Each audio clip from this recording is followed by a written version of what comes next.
Hello, welcome to Middle Age Gaming.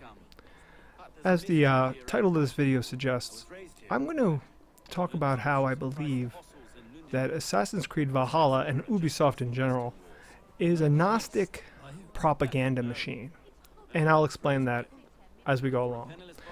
This is my first video that I'm uploading to this channel.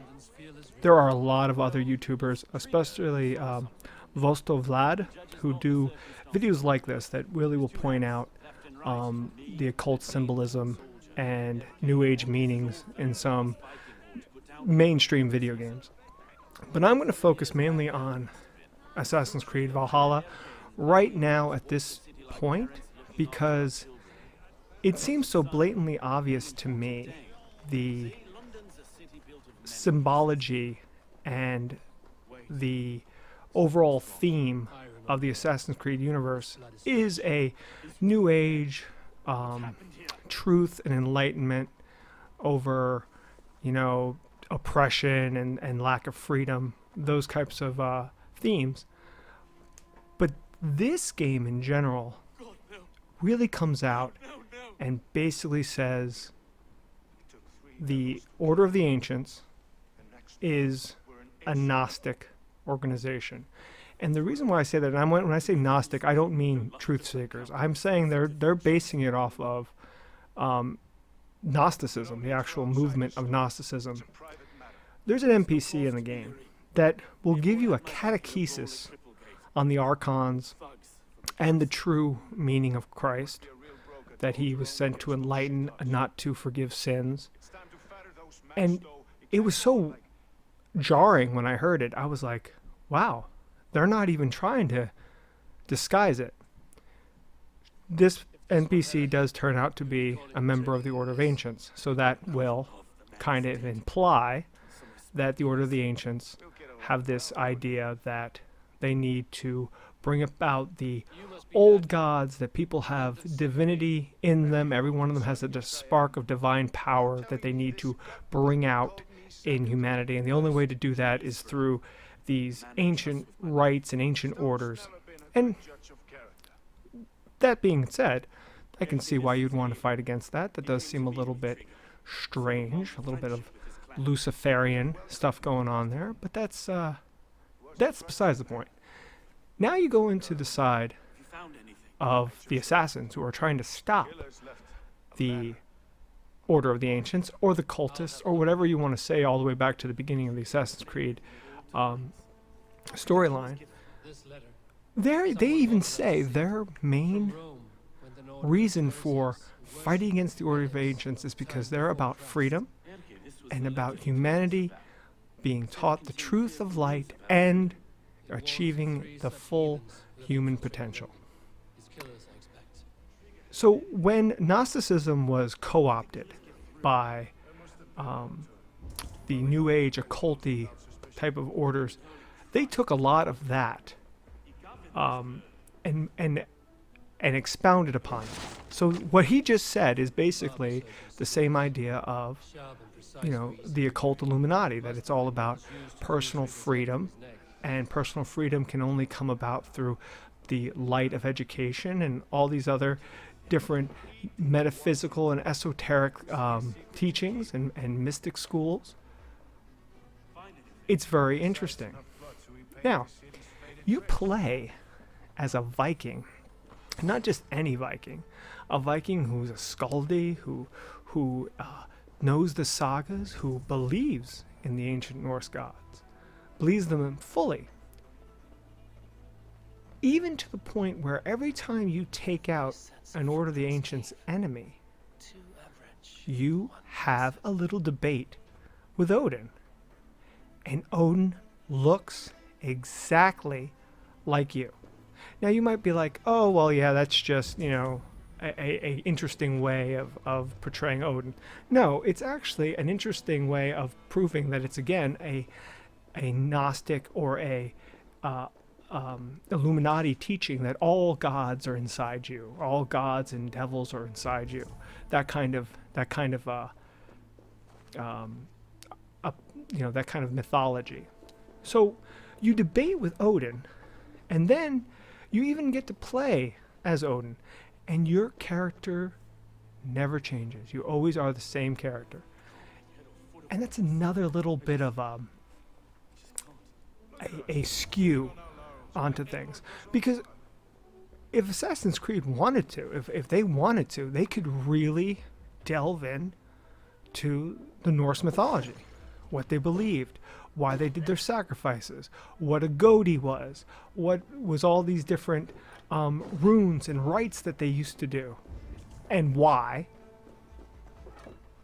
They could have done that, but they didn't. They have you going around dealing with Gnostic Christianity and Illuminati-inspired secret orders. So I find that interesting. I have about 50 hours into the game right now, and I just said all that, and it does disturb me, but I enjoy the game a lot. I enjoy the combat. I enjoy the exploration. I enjoy the way everything looks. Unfortunately, I decided to show you this where I couldn't figure out where I was supposed to go next. There's actually a guy hanging from the rafters that I didn't spot. So Ubisoft, and to tie it back into, you know, what their worldview is, it seems like almost all their games are tied into one another. The Division, Ghost Recon, even Watch Dogs. You know, they have this kind of the same world where, you know, there's the threat of terrorism or totalitarianism or something. Let's look at Far Cry 5 for a second. Far Cry 5, it was a controversial game. Everybody thought this was going to be, oh, you know, they're going to stick it to, you know, Christians. But instead they stuck it to what you would consider a cultish type of charismatic group that was living out in the wilds, and you as a kind and gentle law enforcement officer needed to come in and do something about them. The game was good. The characters that they created was very good. The storyline was great.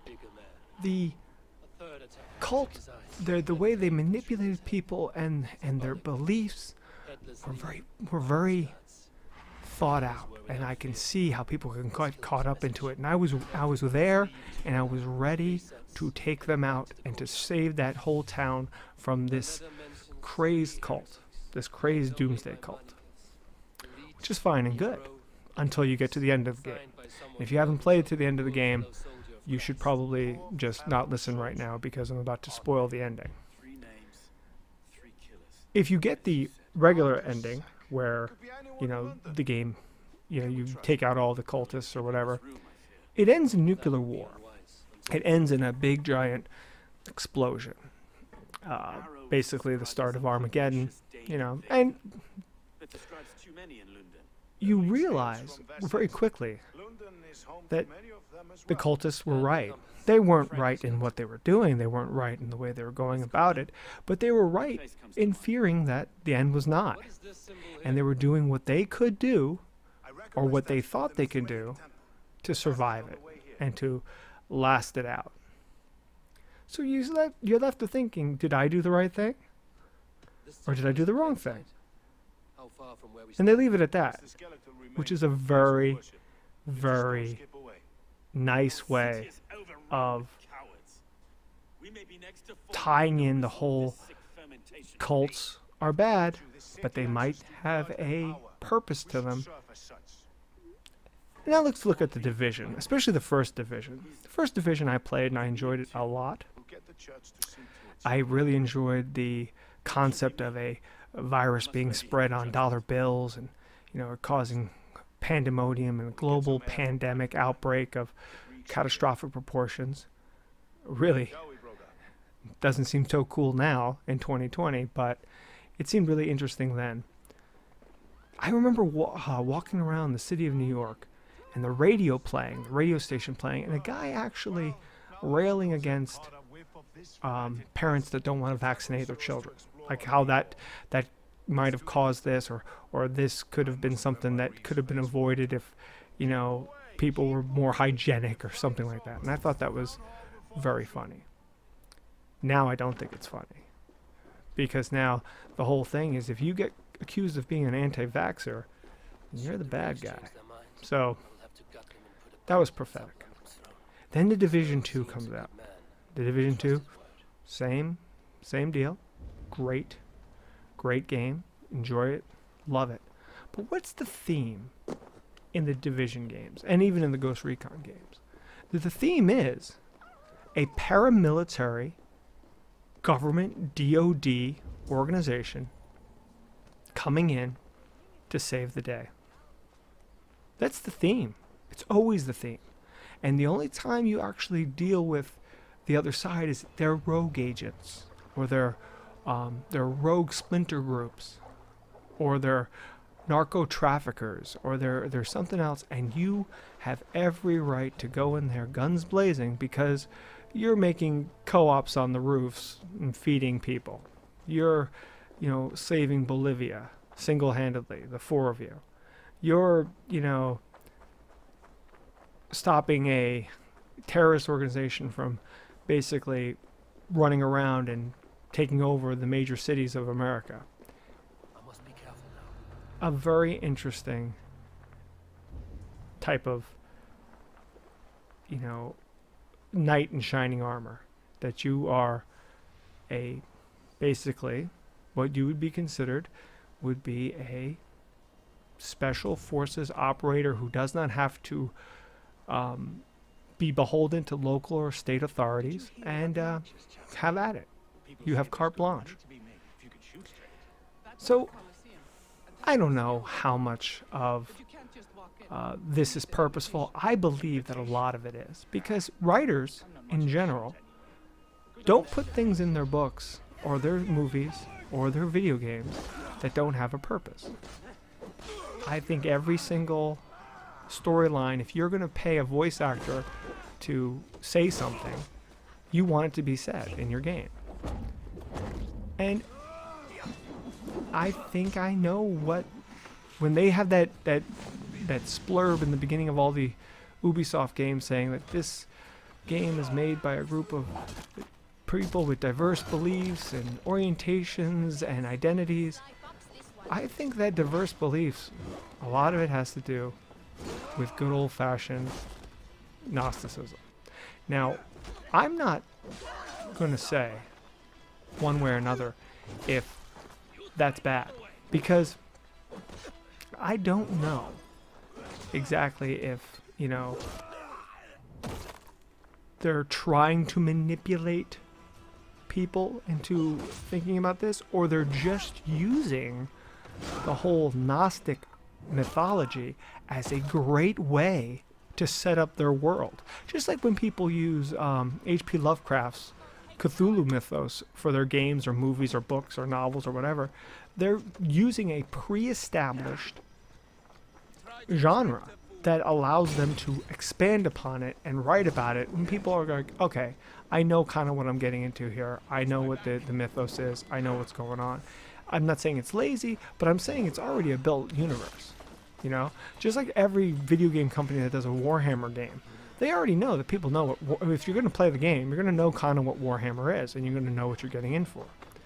So I don't know if they're nefarious or they're just really clever, but I do notice that the more I play Ubisoft games, the more I see the subtle hints and the nudges towards different things, and the way people react and interact with your character and with the world around them. You're just like, this is a little bit different than what I thought.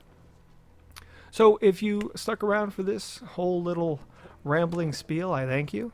I'm planning on doing pretty much Fallout 4 Let's Plays until I finally get a computer that can play Cyberpunk. I was one of those people that bought Cyberpunk on the PS4. I have a PS4 Pro, and it was unplayable. So as far as trying to torture myself by playing that game, I will not be. But when I do finally get a decent rig that can run it, I will probably put that on this channel too. So thank you for watching or listening, and I will hopefully see you guys again next time. This is Middle Aged Gaming, signing out.